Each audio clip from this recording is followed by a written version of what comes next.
ನನ್ನ ಮುಖಪುಟದ ಸಮಸ್ತ ಗೆಳೆಯರಿಗೆಲ್ಲರೂ ಕೂಡ ನನ್ನ ಕ್ರಾಂತಿಕಾರಿ ಜೈ ಭೀಮ್ಗಳು. ಸ್ನೇಹಿತರೆ, ಇವತ್ತಿನ ದಿವಸ ಒಂದು ಮುಖ್ಯವಾಗಿರ್ತಕ್ಕಂಥ ವಿಷಯದ ಬಗ್ಗೆ ದಾಖಲೆ ಸಹಿತ ಮಾತನಾಡಲು ನಾನು ಲೈವ್ ಬಂದಿದ್ದೇನೆ. ಒಂದು ವಾರದಿಂದ ಸಾಮಾಜಿಕ ಜಾಲತಾಣದಲ್ಲಿ ನೋಡ್ತಿರ್ಬೋದು ನೀವು. ಪ್ರಪ್ರಥಮವಾಗಿ ಒಬ್ಬ ಮನುವಾದಿ ಮಸ್ತಿಷ್ಕದ ಸಿನಿಮಾದಲ್ಲಿ ಕೆಲಸ ಮಾಡ್ತಕ್ಕಂಥ ಒಬ್ಬ ವ್ಯಕ್ತಿ, ಉಪೇಂದ್ರ ಅಂತಕ್ಕಂಥ ವ್ಯಕ್ತಿ ಈ ಜಾತಿಯನ್ನು ಪ್ರತಿಪಾದನೆ ಮಾಡ್ತಕ್ಕಂಥದ್ದು, ಜಾತಿಯನ್ನು ಸ್ಥಾಪಿಕತ್ವ ಮಾಡ್ತಕ್ಕಂಥ ಮಾತುಗಳನ್ನು ಸಾಮಾಜಿಕ ಜಾಲತಾಣದಲ್ಲಿ ಆಡಿದ್ದ ಪ್ರಯುಕ್ತ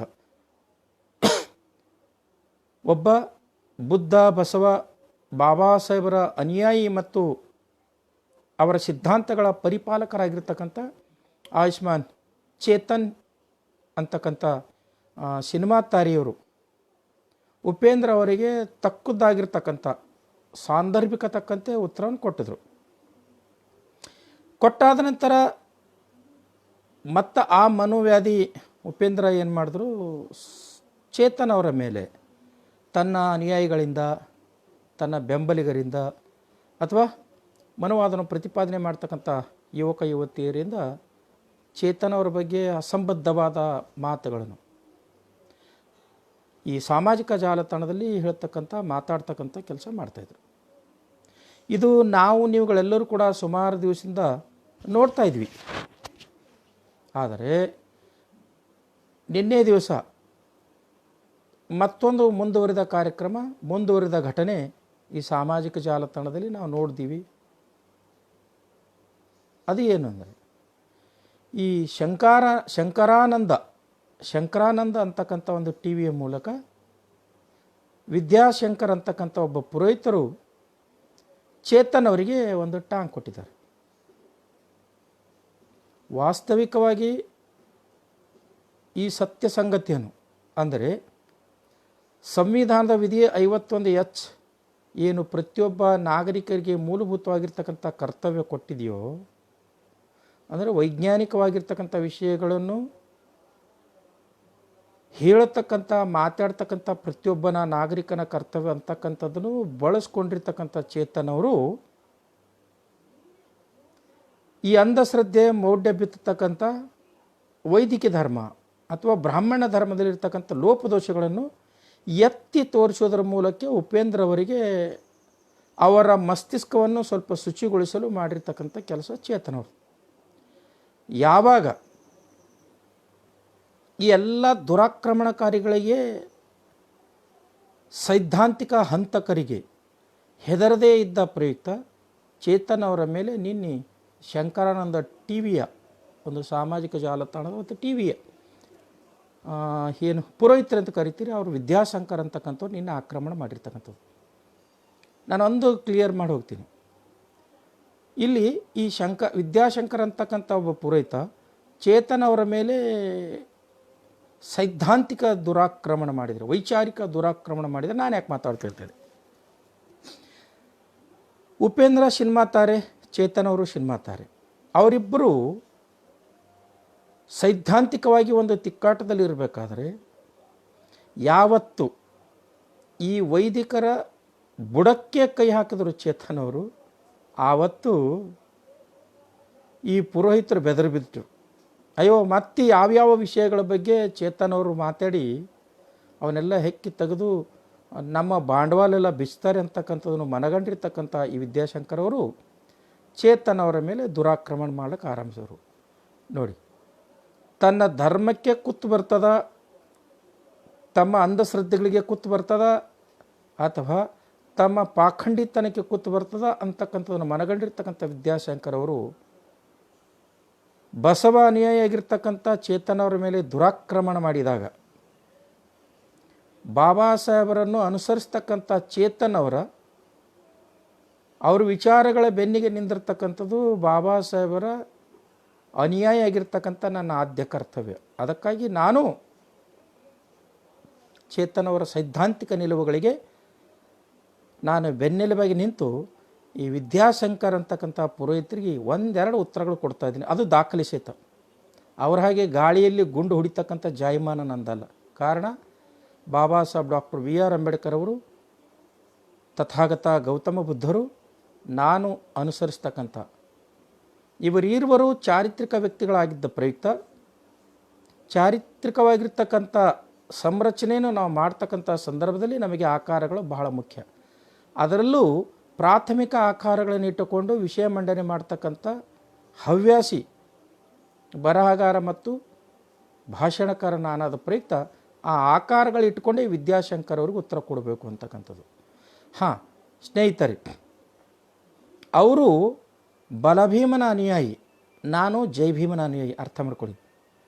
ಚೇತನ ಅವರು ಬಸವಣ್ಣನ ಅನುಯಾಯಿ, ವಿದ್ಯಾಶಂಕರ ಬಲಭೀಮನ ಅನುಯಾಯಿ, ನಾನು ಜೈ ಭೀಮನ ಅನುಯಾಯಿ. ಒಂದಿಷ್ಟು ಗಳಿಗೆ ಬಸವಣ್ಣನವರನ್ನು ಬದಿಗಿಡೋಣ.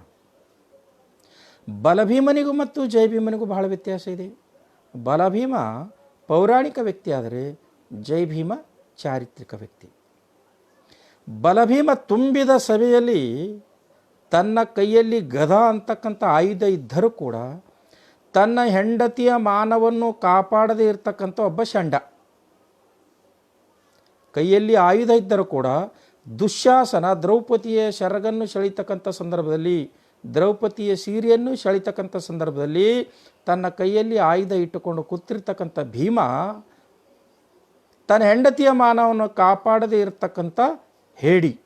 ಆದರೆ ಯಾವುದೇ ಆಯುಧವಿಲ್ಲದೆ ಇಡೀ ದೇಶದ ಹೆಣ್ಣು ಮಕ್ಕಳನ್ನು ಜಾತಿ ಧರ್ಮ ಅನ್ನದೆ ಎಲ್ಲ ಹೆಣ್ಣು ಮಕ್ಕಳ ಮಾನ ಪ್ರಾಣ ಕಾಪಾಡಿ ಅವರಿಗೆ ಸ್ವಾತಂತ್ರ್ಯ, ಸಮಾನತೆ, ಅಕ್ಷರ, ಅರಿವು, ಅನ್ನ, ಅಧಿಕಾರ, ಆತ್ಮಾಭಿಮಾನ ಕೊಟ್ಟಿರ್ತಕ್ಕಂಥ ನಿರಾಯುಧ ಯುಗ ಪ್ರವರ್ತಕರು ಜೈ ಭೀಮ.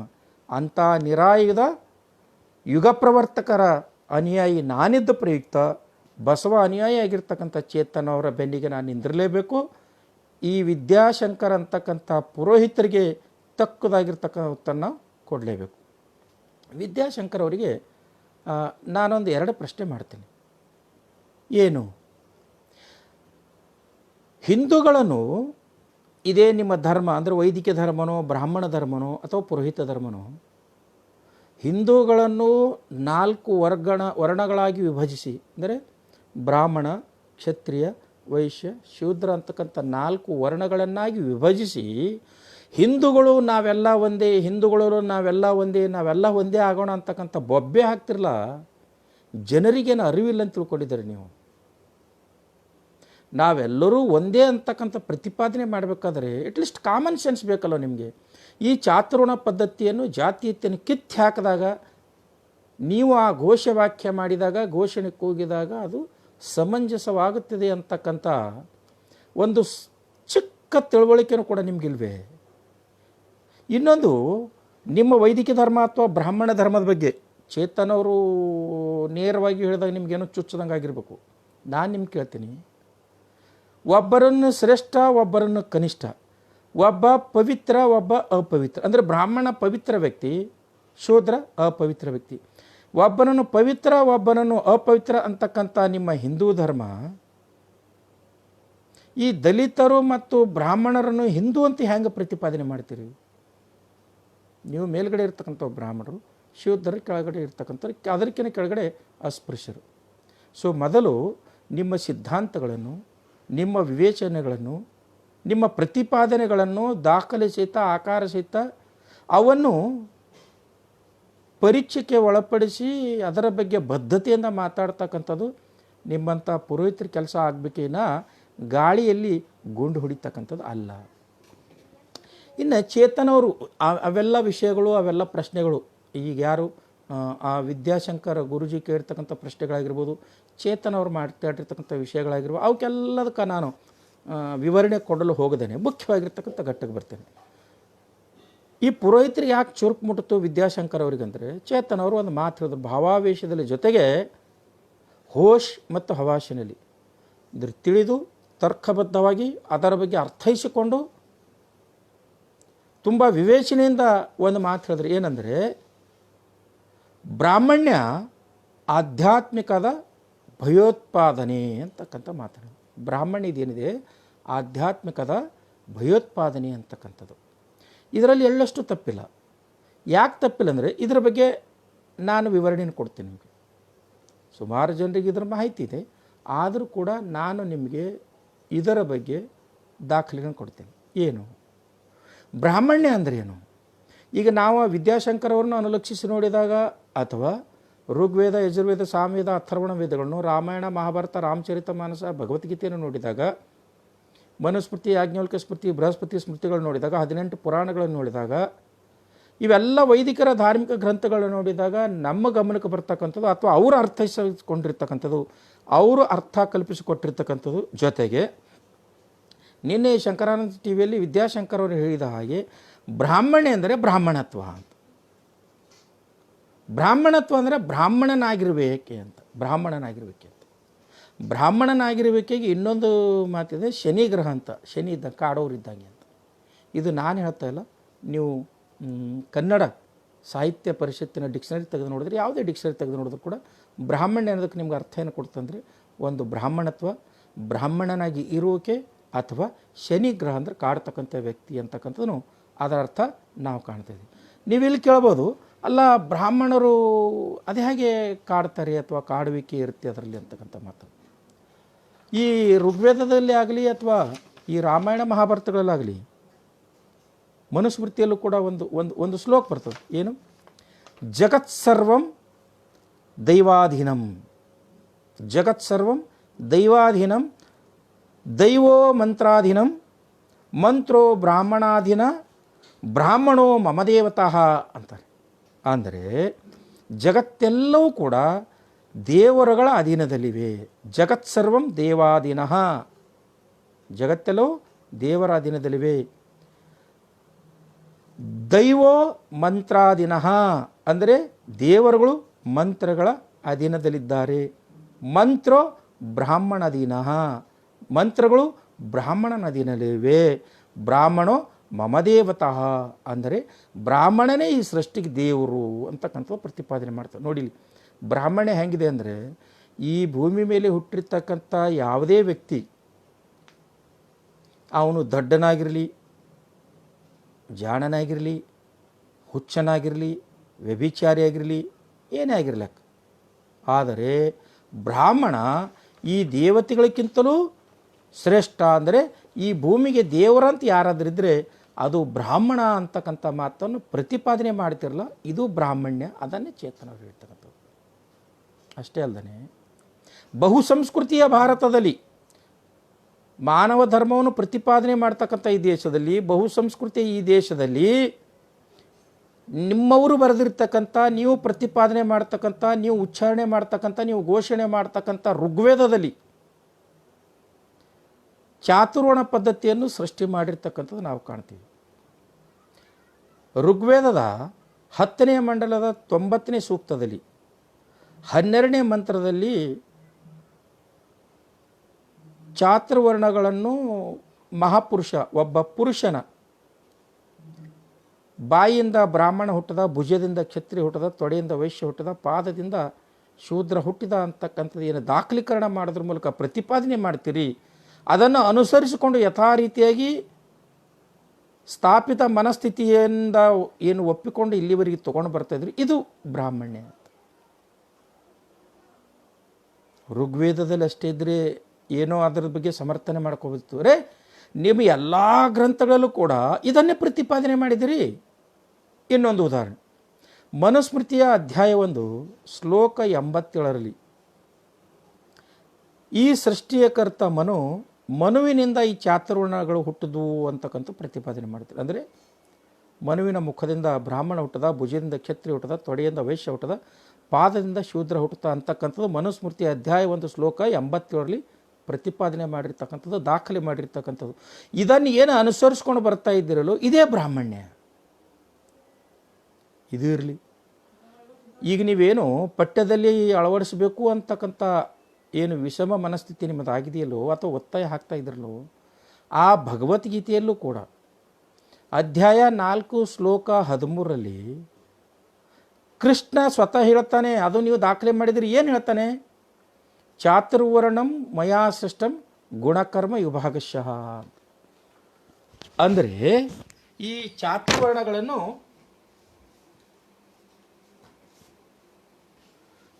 ಮನಿಸ್ಬೇಕು, ಚಾತುರ್ವರ್ಣಗಳನ್ನು ನಾನೇ ಮಾಡಿದ್ದೇನೆ. ಹೇಗೆ ಮಾಡಿದ್ದೇನೆ ಅಂದರೆ ಗುಣಕರ್ಮಗಳ ಆಧಾರದ ಮೇಲೆ ಅಂತಕ್ಕಂಥದ್ದು.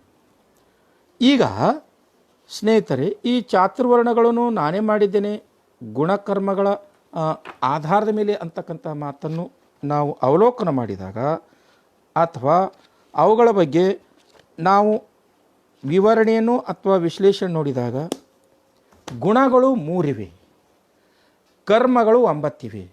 ಹಾಗಾದರೆ ಯಾವುಗಳ ಆಧಾರದ ಮೇಲೆ ಈ ಚಾತುರ್ವರ್ಣ ಪದ್ಧತಿಯನ್ನು ಮಾಡಿದಿರಿ? ಈ ಪ್ರಶ್ನೆಗೆ ಈ ಪುರೋಹಿತರು ಉತ್ತರ ಕೊಡಬೇಕು ಅಂತಕ್ಕಂಥದ್ದು.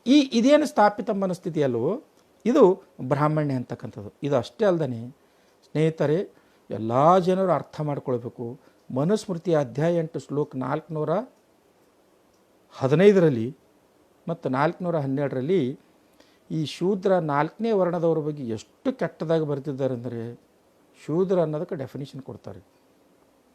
ಶೂದ್ರ ಅನ್ನೋದಕ್ಕೆ ಒಂದು ಕಡೆ ಗೀತೆಯಲ್ಲೂ ಕೊಡ್ತಾರೆ, ಋಗ್ವೇದದಲ್ಲೂ ಕೊಡ್ತಾರೆ, ದೆನ್ ಮನುಸ್ಮೃತಿಯಲ್ಲೂ ಕೊಡ್ತಾರೆ. ನಾವು ಮನುಸ್ಮೃತಿ ಅಧ್ಯಾಯ 8 ಶ್ಲೋಕ 415 ನೋಡಿದಾಗ 12 ಮತ್ತು 15 ನೋಡಿದಾಗ ಆ ಮನುಸ್ಮೃತಿಯಲ್ಲಿ ಶೂದ್ರ ಅಂದರೆ ಯಾರಂದರೆ ದಾಸಿಯ ಮಗನಿಗೆ ಶೂದ್ರ ಅಂತಾರೆ. ಓಡಿಸ್ಕೊಂಡೋಗಿ ಬಂದಿರತಕ್ಕಂಥ ಹೆಣ್ಣುಮಗಳು ಹುಟ್ಟಿರ್ತಕ್ಕಂಥವನಿಗೆ ಶೂದ್ರ ಅಂತಾರೆ. ಯುದ್ಧದಲ್ಲಿ ಸೋತಿರ್ತಕ್ಕಂಥ ರಾಜ ಆ ಹೆಣ್ಣು ಮಗಳನ್ನು ಎತ್ತಿಕೊಂಡು ಬಂದಾಗ ಅವಳಿಗೆ ಹುಟ್ಟಿರ್ತಕ್ಕಂಥ ಮಕ್ಕಳನ್ನು ಶೂದ್ರ ಅಂತ ಕರೀತಾರೆ. ಇದು ನಾವು ಜವಾರಿ ಭಾಷೆಯಲ್ಲಿ ನಾವು ಅದನ್ನು ಅರ್ಥೈಸ್ಕೊಂಡಾಗ ಏನಾತಂದರೆ ಹಾದರ್ ಕುಟ್ಟದವರು ಅಂತ, ಹಾದರ್ ಕುಟ್ಟದವರು ಅಂತ ಅರ್ಥ ಆಗ್ತದೆ. ಇಷ್ಟು ವಿಕೃತವಾಗಿ ಈ ದೇಶದ ಬಹುಸಂಖ್ಯಾತರ ಬಗ್ಗೆ ದೇಶದ ಮೂಲ ನಿವಾಸಿಗಳನ್ನು ಶೂದ್ರ ಅಂತ ಪರಿಗಣಿಸಿ ಆ ಶೂದ್ರದ ಅರ್ಥವನ್ನು ಇಷ್ಟು ಕ್ರೂರವಾಗಿ ವಿಕೃತವಾಗಿ ಬರೆದಿರಲ್ಲ, ಇದಕ್ಕೆ ಬ್ರಾಹ್ಮಣ್ಯ ಅಂತ ಕರೀತಾರೆ. ಇದನ್ನೇ ಬ್ರಾಹ್ಮಣ್ಯ ಅಂತ ಕರೀತಾರೆ. ಅದಷ್ಟೇ ಅಲ್ಲದೆ ನೀವು ಈ ಬ್ರಾಹ್ಮಣ್ಯದ ಮನಸ್ಥಿತಿ ಹೆಂಗಿರ್ತವೆ ನೋಡಿ. ಶೂದ್ರ ಎಷ್ಟೋ ಮೂರ್ಖರು ಈ ಪುರೋಹಿತರ ಹತ್ರ ಹೋಗ್ತಾರೆ ಮದುವೆ ಸಂದರ್ಭದಲ್ಲಿ, ನಮಗೆ ತಿಥಿ ತೆಗೆದು ಕೊಡ್ರಿ ಅಂತ ಹೋಗ್ತಾರೆ. 1000, 500, 2000 ರೂಪಾಯಿ ಕೊಟ್ಟು ಆ ಪುರೋಹಿತನ ಹತ್ರ ತಿಥಿ ತೆಗೆಸ್ಕೊಂಬರ್ತಾರೆ. ಆ ತಿಥಿ ಚಿಟ್ಟಿಯಲ್ಲಿ ಈ ಪುರೋಹಿತರು ಏನು ಬರೆದು ಕೊಡ್ತಾರೆ ಅಂತ ನೋಡಿ ಹೆಂಗಿರ್ತದೆ ಬ್ರಾಹ್ಮಣ್ಯ ಅಂತಕ್ಕಂಥದ್ದು ಕೇಳ್ತಾ ಇದ್ದೀನಿ. ಆ ಬ್ರಾಹ್ಮಣ್ಯದ ಮನಸ್ಥಿತಿ ಹೆಂಗಿರ್ತದೆ ನೋಡಿ. ಆ ಬ್ರಾಹ್ಮಣ ಪುರೋಹಿತನ ಮನಸ್ಥಿತಿ ಅಂದರೆ ಯಾವುದೇ ಜನಾಂಗದ ಯಾವುದೇ ಜಾತಿಯ ಶೂದ್ರ ವ್ಯಕ್ತಿ ಹೋಗಿಬಿಟ್ಟು ತಿಥಿ ತೆಗೆದು ಕೊಡ್ರಿ ಪುರೋಹಿತರಿ ಅಂತ ಕೊಟ್ಟಾಗ ಅವ್ರಿಗೆ 500 ರೂಪಾಯಿ 1000 ರೂಪಾಯಿ ಕೊಟ್ಟಾಗ ಆತ ವರ್ಣದ ಕಾಲಮ್ನಲ್ಲಿ ಬರೀತಾನೆ, ವರ್ಣ ಶೂದ್ರ ಅಂತ, ಗಣ ರಾಕ್ಷಸ ಗಣ ಅಂತ. ನೋಡಿ ಮನುಸ್ಮೃತಿ ಅಧ್ಯಾಯ 8 ಶ್ಲೋಕ 415 ಮತ್ತು 12 ಏನು ಹೇಳ್ತಾರೆ? ಶೂದ್ರ ಅಂದರೆ ಸೂಳೆ ಮಗ ಅಂತ, ಹಾದ್ರ ಕೊಟ್ಟದವನು ಅಂತ. ಗಣ ಏನು ಬರೀತಾರೆ? ರಾಕ್ಷಸ ಅಂತ. ಈ ರೀತಿ ಈ ದೇಶದ ಮೂಲ ನಿವಾಸಿ ಜನಾಂಗದವರಿಗೆ ಅವರಿಂದ ದುಡ್ಡು ತಗೊಂಡು ಅವರಲ್ಲಿ ದೇವರೆಂಬ ಬೆದರು ಬೊಂಬೆಯನ್ನು ಅವ್ರ ತಲೆಯಲ್ಲಿ ಬಿಟ್ಟು ಅವರಿಂದ ಕಾಸು ಪಡೆದು ದುಡ್ಡು ಪಡೆದು ಅವರನ್ನು ಶೂದ್ರ ಮತ್ತು ಗಣ ರಾಕ್ಷಸ ಗಣ ಅಂತಕ್ಕಂಥದ್ದು ಬರೆದು ಕೊಡ್ತಿರಲ್ಲ.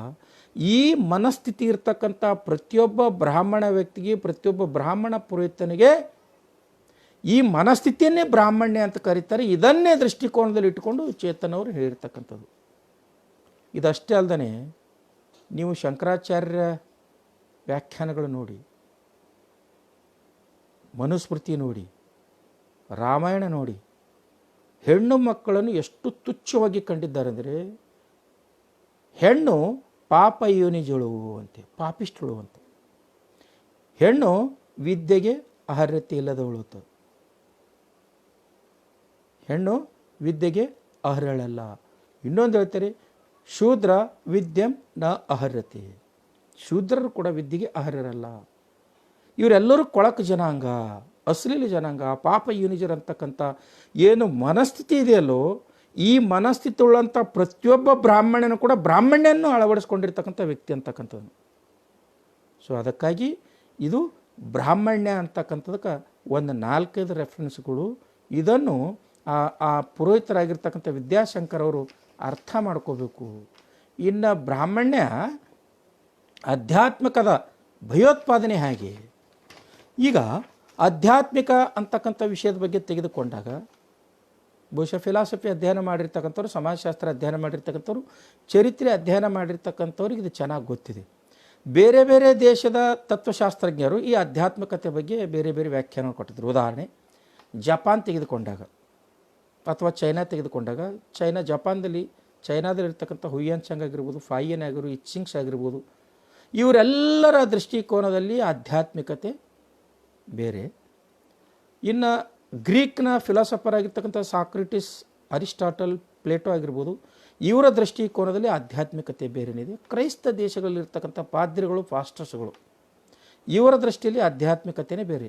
ಈ ರೀತಿ ಬೇರೆ ಬೇರೆ ದೇಶಗಳಲ್ಲಿ ಬೇರೆ ಬೇರೆ ರೀತಿಯ ವ್ಯಾಖ್ಯಾನವನ್ನು ಆಧ್ಯಾತ್ಮಿಕತೆ ಕೊಟ್ಟಿರ್ತಕ್ಕಂಥದ್ದು. ನೋಡಿ, ಆಧ್ಯಾತ್ಮಿಕತೆಯ ಭಯೋತ್ಪಾದನೆ ಅಂತಕ್ಕಂಥ ಮಾತು ಹೇಳ್ತಾ ಇದ್ದೀನಿ. ಆಧ್ಯಾತ್ಮಿಕತೆ ಅಂದರು. ಈಗ ನಾವು ನಮ್ಮಲ್ಲಿ ಇರ್ತಕ್ಕಂಥ ಲಭ್ಯವಾಗಿರ್ತಕ್ಕಂಥ ದಾಖಲೆಗಳ ಮತ್ತು ಚರಿತ್ರೆಗಳ ಆಧಾರದ ಮೇಲೆ ಇದನ್ನು ವ್ಯಾಖ್ಯಾನಗೊಳಿಸಬೇಕಾದರೆ ಆಧ್ಯಾತ್ಮಿಕತೆ ಅಂದರೆ ತನ್ನನ್ನು ಅರಿತಕ್ಕಂಥದ್ದು ಅಂತ. ಅಂದರೆ ನನ್ನ ಆತ್ಮದ ಜ್ಞಾನವೇ ಆಧ್ಯಾತ್ಮಿಕತೆ ಅಂತ, ತನಗೆ ತಿಳ್ಕೊಳ್ತಕ್ಕಂಥದ್ದು. ಉದಾಹರಣೆಗಾಗಿ ನಾವು ತಥಾಗತ ಗೌತಮ ಬುದ್ಧರನ್ನು ಅನುಲಕ್ಷಿಸಿ ಮಾತಾಡಿದ್ದೆ. ಆದರೆ ಆಧ್ಯಾತ್ಮಿಕತೆ ಅಂದರೆ ಅತ್ತ ದೀಪ ಭವ ಅಂತಕ್ಕಂಥದ್ದನ್ನು ಹೇಳಬಹುದು ನಾವು. ಅತ್ತ ದೀಪ ಭವ, ನಿನಗೆ ನೀನೇ ಬೆಳಕು ಅಂತಕ್ಕಂಥದ್ದು. ನಿನಗೆ ನೀನೇ ಬೆಳಕು.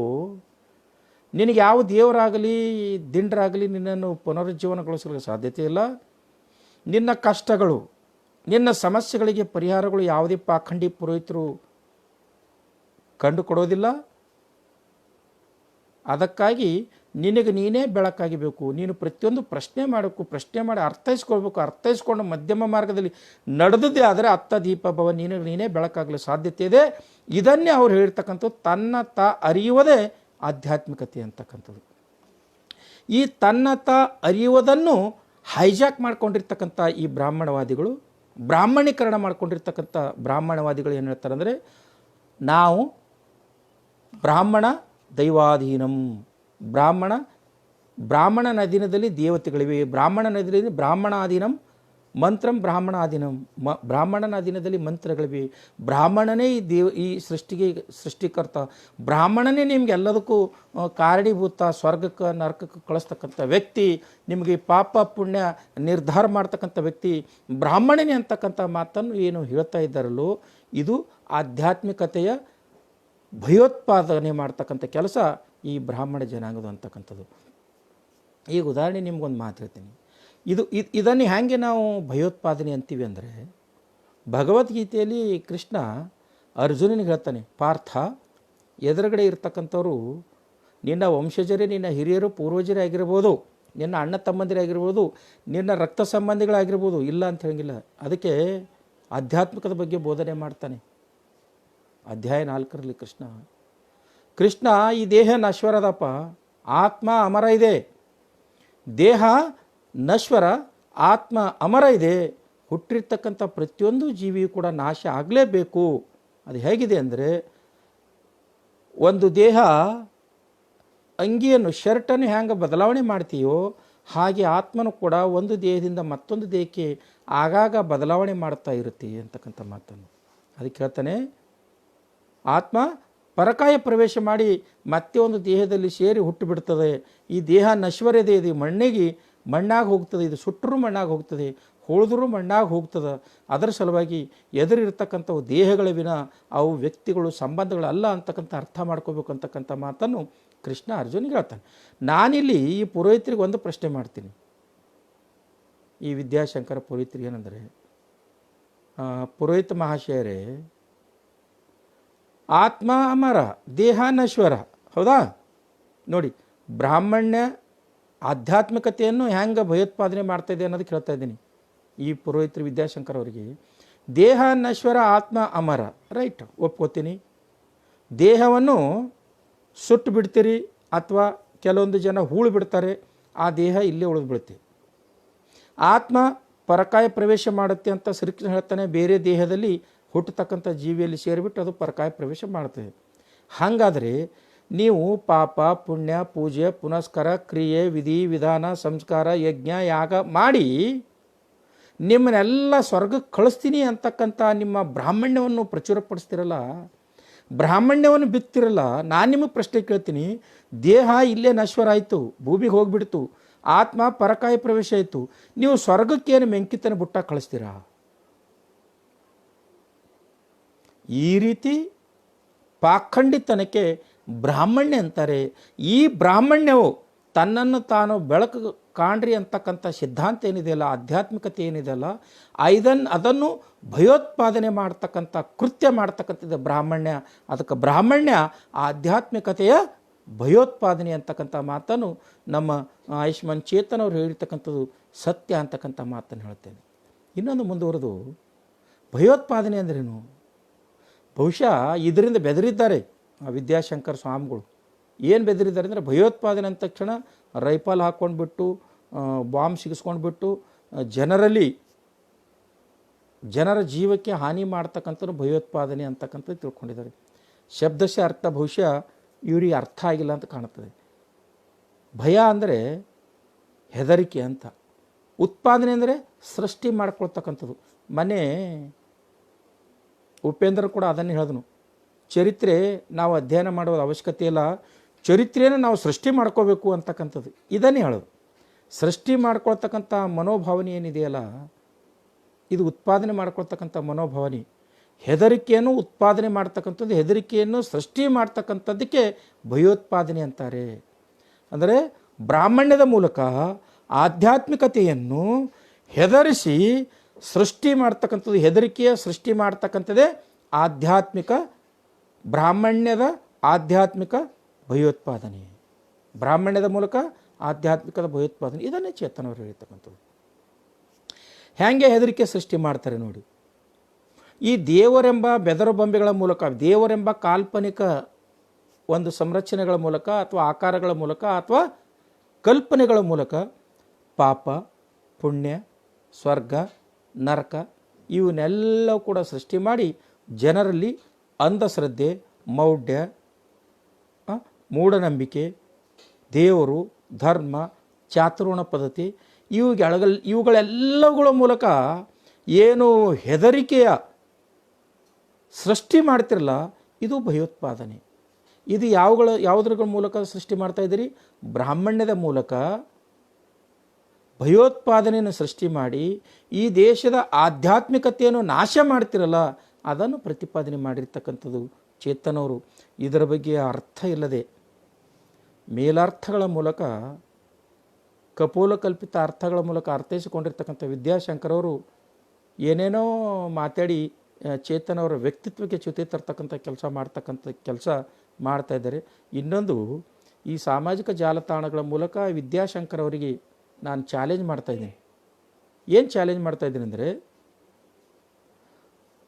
ಋಗ್ವೇದ, ಯಜುರ್ವೇದ, ಅಥರ್ವಣವೇದ, ಸಾಮವೇದಗಳಲ್ಲಿ ಇರ್ತಕ್ಕಂಥ ಅನಿಷ್ಟ ಆಚರಣೆಗಳ ಬಗ್ಗೆ, ಮನುಸ್ಮೃತಿ, ಯಾಜ್ಞವಲ್ಕ್ಯ ಸ್ಮೃತಿ, ಬೃಹಸ್ಪತಿಗಳಲ್ಲಿರ್ತಕ್ಕಂಥ ಅನಿಷ್ಟ ಆಚರಣೆಗಳ ಬಗ್ಗೆ 18 ಪುರಾಣಗಳು, ಅಥವಾ ಈಗ ನೀವೇನು ಸೃಷ್ಟಿ ಮಾಡಿದ್ರೆ ಮತ್ತೆ 4 ಸೇರಿಸ್ಬಿಟ್ಟಿರಲ್ಲ, 22 ಪುರಾಣಗಳಲ್ಲಿರ್ತಕ್ಕಂಥ ಹೊಲಸನ್ನು, ಮಾನವೀಯ ಮೌಲ್ಯಗಳ ಧ್ವಂಸಕ ಕೃತ್ಯಗಳನ್ನು ನಾನು ದಾಖಲಿಸಿತ ಎಳೆಯಾಗಿ ಬಿಚ್ಚಿಡ್ತೀನಿ. ಅದನ್ನು ಸಮರ್ಥನೆ ಮಾಡ್ತಕ್ಕಂಥ ಶಕ್ತಿ ನಿಮಗಿದ್ರೆ ನಾನು, ಚೇತನ್ ಇಬ್ಬರು ನಿಮ್ಮ ಟಿ ವಿಯಲ್ಲಿ ಲೈವ್ನಲ್ಲೇ ಡಿಸ್ಕಸ್ ಮಾಡೋಣ.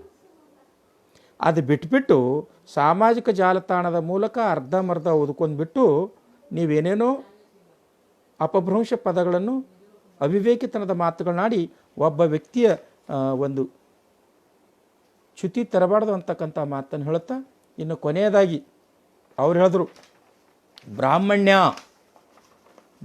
ಅಂದರೆ ಏನಂದರೆ ಅದು ಬ್ರಾಹ್ಮಣರ ಅಸ್ಮಿತೆತೆ. ಇದು ತುಂಬ ಇಂಪಾರ್ಟೆಂಟ್ ಆಗಿರ್ತಕ್ಕಂಥ ವಿಷಯ, ಮಹತ್ವದ ವಿಷಯ ಸ್ನೇಹಿತರೆ, ಅರ್ಥ ಮಾಡ್ಕೋಬೇಕು. ಅವರು ಸ್ವಾಮಿಗಳು ಹೇಳ್ತಾರೆ, ಬ್ರಾಹ್ಮಣ್ಯ ಅಂದರೆ ಬ್ರಾಹ್ಮಣರ ಅಸ್ಮಿತೆ ಮತ್ತು ಅಸ್ತಿತ್ವ ಅಂತಕ್ಕಂಥ ಮಾತನಾಡಿದ್ರು. ಎಸ್, ಕೊನೆಯದಾಗಿ ತಮ್ಮ ಬುದ್ಧಿಯನ್ನು ತೋರಿಸಿರ್ತಕ್ಕಂಥವ್ರು. ಬ್ರಾಹ್ಮಣರ ಅಸ್ಮಿತೆ ಅಂದರೆ ಯಾವುದಂದರೆ, ಬ್ರಾಹ್ಮಣರು ಮಾನವ ಧರ್ಮದಲ್ಲಿರ್ತಕ್ಕಂಥ, ಬೌದ್ಧ ಧರ್ಮದಲ್ಲಿರ್ತಕ್ಕಂಥ ಗುಣಾತ್ಮಕ ಸಿದ್ಧಾಂತಗಳನ್ನು ಹೈಜಾಕ್ ಮಾಡಿಕೊಳ್ಳೋದ್ರ ಮೂಲಕ, ರೂಪಾಂತರಗೊಳಿಸೋದ್ರ ಮೂಲಕ, ಏನು ಕಪೋಲಕಲ್ಪಿತ ವಿಷಯಗಳನ್ನು ಕಲುಷಿತಗೊಳಿಸೋದ್ರ ಮೂಲಕ ಸೃಷ್ಟಿ ಮಾಡಿರ್ತಕ್ಕಂಥ ಏನು ಒಂದಿಷ್ಟು ಗ್ರಂಥಗಳಿವೆಯಲ್ಲೋ, ಇದು ಅವರ ಅಸ್ಮಿತೆಯತೆ. ಅದಷ್ಟೇ ಅಲ್ಲ, ಇವರು ಬರೀ ಧಾರ್ಮಿಕ ಗ್ರಂಥಗಳನ್ನು ಅಥವಾ ಧರ್ಮದಲ್ಲಿರ್ತಕ್ಕಂಥ ವಿಚಾರಗಳಷ್ಟೇ ಹೈಜಾಕ್ ಮಾಡ್ಕೊಂಡದಲ್ಲ, ದೇವರುಗಳನ್ನು ಹೈಜಾಕ್ ಮಾಡ್ಕೊಂಡಿದ್ದಾರೆ, ಋಷಿ ಮುನಿಗಳನ್ನು ಕೂಡ ಹೈಜಾಕ್ ಮಾಡ್ಕೊಂಡಿದ್ದಾರೆ. ಉದಾಹರಣೆಗಾಗಿ ನಿಮ್ಗೆ ಹೇಳ್ತೀನಿ, ದೇವರನ್ನು ಹ್ಯಾಂಗೆ ಹೈಜಾಕ್ ಮಾಡ್ಕೊಂಡಿದ್ದಾರೆ ಅಂದರೆ, ರಾಮ ಕ್ಷತ್ರಿಯ,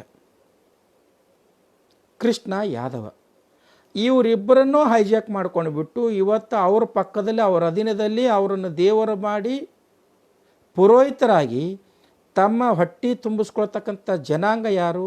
ಬ್ರಾಹ್ಮಣರು ಅಥವಾ ಬ್ರಾಹ್ಮಣ ಪುರೋಹಿತರು. ಇದು ಅವರ ಅಸ್ಮಿತೆ, ಇದು ಅವರ ಅಸ್ತಿತ್ವ. ದೇವರಷ್ಟೇ ಅಲ್ಲ, ಋಷಿಮುನಿಗಳನ್ನು ಬಿಟ್ಟಿಲ್ಲ ಇವರು. ಉದಾಹರಣೆಗಾಗಿ ವಾಲ್ಮೀಕಿ ಯಾರು? ವಾಲ್ಮೀಕಿ ಬೇಡ. ಮಾರ್ಕಂಡೇಯ ಮಾದಿಗ, ಸಾಂಖ್ಯ ಹೊಲೆಯ, ಕಶ್ಯಪ ಕಂಬಾರ, ಅಗಸ್ತ್ಯ ಕಬ್ಬಿಲ, ವ್ಯಾಸ ಬೋವಿ, ವಸಿಷ್ಠ ಡೊಂಬರ, ಕೌಂಡಿನ್ಯ ನಾವಿದ, ವಿಶ್ವಾಮಿತ್ರ ಕ್ಷತ್ರಿಯ. ಈ ರೀತಿ ಈ ಎಲ್ಲ ಋಷಿಮುನಿಗಳು ಕೂಡ ಒ ಬಿ ಸಿ ಜನಾಂಗದಿಂದ, ಶೂದ್ರ ಜನಾಂಗದಿಂದ ಮತ್ತು ಶೆಡ್ಯೂಲ್ ಕಾಸ್ಟ್ ಜನಾಂಗದಿಂದ ಅಲ್ಲಿ ಹುಟ್ಟಿರ್ತಕ್ಕಂಥ ಜನಾಂಗ, ಇವ್ರನ್ನೆಲ್ಲರೂ ಕೂಡ ಹೈಜಾಕ್ ಮಾಡ್ಕೊಂಡ್ಬಿಟ್ಟು ಇವತ್ತು ಗೌತಮ್ ಗೋತ್ರ, ವಶಿಷ್ಠ ಗೋತ್ರ, ವಿಶ್ವಾಮಿತ್ರ ಗೋತ್ರ, ಈ ಎಲ್ಲ ಗೋತ್ರಗಳು ಇಟ್ಕೊಂಡು ಋಷಿಮುನಿಗಳನ್ನು ಹೈಜಾಕ್ ಮಾಡ್ಕೊಂಡಿರ್ತಕ್ಕಂಥದ್ದು. ಇದು ಬ್ರಾಹ್ಮಣ್ಯದ ಅಸ್ಮಿತೆ, ಇದು ಬ್ರಾಹ್ಮಣರ ಅಸ್ತಿತ್ವ ಅಂತಕ್ಕಂಥದ್ದನ್ನು ಆ ಸ್ವಾಮಿಗಳು ಅರ್ಥ ಮಾಡ್ಕೋಬೇಕು ಅಂತಕ್ಕಂಥ ಮಾತನ್ನು ಹೇಳ್ತಾ, ಕೊನೆಯದಾಗಿ ಸ್ನೇಹಿತರೆ, ಇವರ ಅಸ್ಮಿತೆಯ ಬಗ್ಗೆ ಎರಡು ಮಾತು ಹೇಳ್ತೀನಿ. ಇವರ ಅಸ್ಮಿತೆ ಅಂತ ಇದ್ದರೆ, ಮಹಾಭಾರತ ಬರೆದು ತಮ್ಮ ಅಸ್ಮಿತೆಯನ್ನು ತೋರಿಸ್ಬಿಟ್ರು, ಬ್ರಾಹ್ಮಣ್ಯದ ಅಸ್ಮಿತೆ ಏನು. ಈ ಮಹಾಭಾರತದ ಒಟ್ಟಾರೆ ತಿರುಳು ಏನಿದೆ ಅಂದರೆ, ಏಕಲವ್ಯನ ಸನ್ನಿವೇಶ ತೆಗೆದುಕೊಳ್ಳಬಹುದು, ಅಥವಾ ನೀವು ಕರ್ಣನ ಸನ್ನಿವೇಶ ತೆಗೆದುಕೊಳ್ಳಬಹುದು. ಶೂದ್ರರು ರಾಜನಾಗುವ ಹಾಗಿಲ್ಲ, ಇದು ಬ್ರಾಹ್ಮಣ್ಯದ ಅಸ್ಮಿತೆ, ಇದು ಅವ್ರಿಗೆ ಬೇಕಂತೆ. ಗೀತೆಯನ್ನು ತೆಗೆದುಕೊಳ್ಳಿ, ಗೀತೆಯನ್ನು ತೆಗೆದುಕೊಂಡಾಗ ಚಾತುರ್ವರ್ಣ ಮಯಾ ಸೃಷ್ಟಂ ಗುಣಕರ್ಮ ವಿಭಾಗಶ ಅಂತ, ಗುಣಗಳ ಕರ್ಮಗಳ ಆಧಾರದ ಮೇಲೆ ಚಾತುರ್ವರ್ಣ ನಾನೇ ಸೃಷ್ಟಿ ಮಾಡೀನಿ, ಶೂದ್ರರು ಗುಲಾಮರಾಗಿ ಇರಬೇಕು ಅಂತಕ್ಕಂಥದ್ದು ಇದು ಬ್ರಾಹ್ಮಣ್ಯದ ಅಸ್ಮಿತೆ, ಇದು ಆ ಬ್ರಾಹ್ಮಣರ ಅಸ್ಮಿತೆ. ರಾಮಾಯಣ ತೆಗೆದುಕೊಂಡಾಗ ಶೂದ್ರರು ವಿದ್ಯೆಗೆ ಅರ್ಹರಲ್ಲ, ಅದಕ್ಕಾಗಿ ಶೂದ್ರ ಶಂಭುಕನನ್ನು ಹತ್ಯೆ ಮಾಡಿರ್ತಕ್ಕಂಥದ್ದು. ಶೂದ್ರಿಗೆ ವಿದ್ಯೆ ಅಧಿಕಾರ ಇಲ್ಲ, ಶೂದ್ರ ಜ್ಞಾನ ಸಂಪಾದನೆ ಮಾಡುವ ಹಾಗಿಲ್ಲ, ಇದು ಮನುಸ್ಮೃತಿನೂ ಹೇಳುತ್ತೆ, ರಾಮಾಯಣನೂ ಹೇಳುತ್ತದೆ. ಇದು ಬ್ರಾಹ್ಮಣ್ಯದ ಅಸ್ಮಿತೆ, ಇದು ಬ್ರಾಹ್ಮಣರ ಅಸ್ತಿತ್ವ ಅಂತಕ್ಕಂಥದ್ದು. ವೇದಗಳು ಹೇಳುತ್ತವೆ, ವೇದಗಳು ಮಹಾಪುರುಷನ ಮುಖದಿಂದ ಚಾತುರ್ವರ್ಣಗಳು ಹುಟ್ಟಿದ್ವು. ಶೂದ್ರರು ಸಾಯುವ ತನಕ ಗುಲಾಮರಾಗಿ ದುಡಿಬೇಕು, ಮೇಲ್ವರ್ಗದ 3 ಸಮುದಾಯದ 3 ವರ್ಗಗಳ ಸೇವೆ ಮಾಡುತ್ತಾ ಬದುಕು ಮಾಡ್ತಕ್ಕಂಥದ್ದನ್ನು ಪ್ರತಿಪಾದನೆ ಮಾಡಿರ್ತಕ್ಕಂಥದ್ದು ವೇದಗಳು. ಅದಕ್ಕಾಗಿ ಅಲ್ಲಮ ಪ್ರಭುಗಳು ಮತ್ತು ಬಸವಣ್ಣವರು ಹೇಳಿರ್ತಕ್ಕಂಥದ್ದು, ವೇದವೆಂಬುದು ಓದಿನ ಮಾತು, ಶಾಸ್ತ್ರವೆಂಬುದು ಸಂತೆ ಸುದ್ದಿ, ಪುರಾಣವೆಂಬುದು ಪುಂಡರ ಗೋಷ್ಠಿ ಅಂತ. ವೇದಕ್ಕೆ ಹೊರೆ ನಚ್ಚಿವೆ, ಆಗಮಕ್ಕೆ ನೀಗಳ ನೆಕ್ಕಿವೆ, ಬಸವಣ್ಣ ಅಲ್ಲಮ ಪ್ರಭುಗಳು ಹೇಳಿರ್ತಕ್ಕಂಥದ್ದು. ಸೊ ಇವು ಈ ಮಾನವ ವಿರೋಧಿ, ಮಾನವ ವೈರುಧ್ಯಗಳ, ಸೈದ್ಧಾಂತಿಕ ವೈರುಧ್ಯಗಳ, ಸ್ವಾತಂತ್ರ್ಯ ಹರಣದ, ಸಮಾನತೆ ಹರಣದ ಸಿದ್ಧಾಂತಗಳು ಪ್ರತಿಪಾದನೆ ಮಾಡ್ತಕ್ಕಂಥ ಈ ಗ್ರಂಥಗಳೇನವಲ್ಲ, ಇವು ಬ್ರಾಹ್ಮಣ್ಯದ ಅಸ್ಮಿತೆ.